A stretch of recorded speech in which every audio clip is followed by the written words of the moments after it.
So previously we've talked about scalar line integrals and vector line integrals. Now it turns out these things are actually very closely connected, even though you wouldn't necessarily know it. Let's take a look at ways in which they are connected.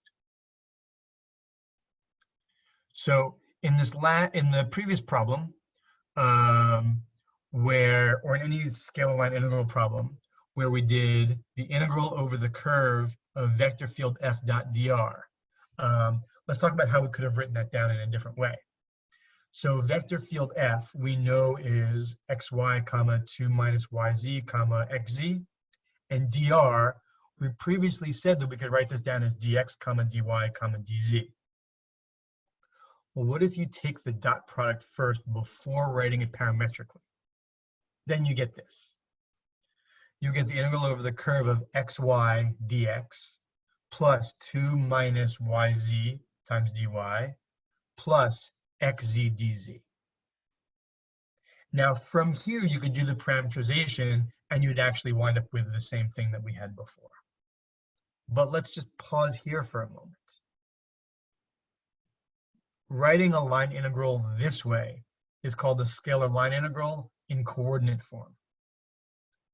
So written down generally, we could say, you could write f, as we always do, pqr, and dr is dx, dy, dz. Taking the dot product, it's the integral over the curve of p dx plus q dy times r dz. So one thing this shows you, so first of all, therefore, the line integral of vector field f dot dr can also be written as the integral over the curve of p dx plus q dy times plus r dz. So every vector line integral has an equivalent scalar line integral.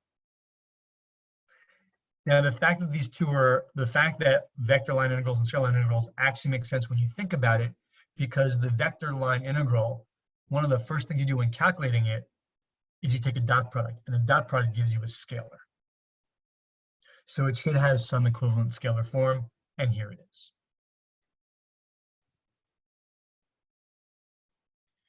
So what would a question of this form look like? So calculate this thing, the integral over the curve of xy squared dx plus y dy, where c is this curve, x minus 2 equals y squared, going from the point 3, negative 1 to 6, comma 2. And then also, what is the vector field? So how do we do this calculation? So as with any line integral, either vector line integral or scalar line integral, the first thing is write down the parametrization.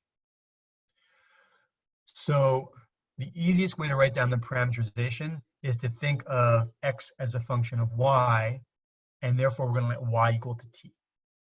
So if y equals t, x equals y squared plus 2, therefore x equals t squared plus 2. And from our points, since y goes from negative 1 to 2, we also have the t goes from negative 1 to 2. Now we're also going to need to figure out our differentials, but notice that in our original question we have dx and dy. So what is dx, what is dy? Since x is t squared plus 2, dx is just 2t dt. And since y is t, dy is just dt. So we've got our parametrizations for both the x's and y's and also the dx's and dy's, and now we can plug it in. So our original scalar line integral in coordinate form can now be rewritten for the curve. We know t goes from negative 1 to 2. And now we just plug in x is t squared plus 2, y is t, and then dx was, and that's squared, and then dx is just 2t dt. And then y dy is just t dt. So we've got to take all this, and we can, since everything is written dt, we can combine this into a single dt integral, do some algebra, simplify, and you get the integral of 2t to the 5 plus 4t to the 3 plus t, all of that dt as t goes from negative 1 to 2. Now that we've set it up, it's a very straightforward integral. you just get t to the 6 over 3 plus t to the 4 plus t squared over 2 from -1 to 2, plug it in, and you get 37.5. That's the calculation. The other part of the question was, what is the vector field? The vector field, you can just read off the components from the original integral. P dx, so your p is xy squared. Q dy, so your q is y.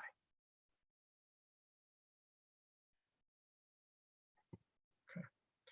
And this can also be written in, this can also be done in 3 coordinates as well.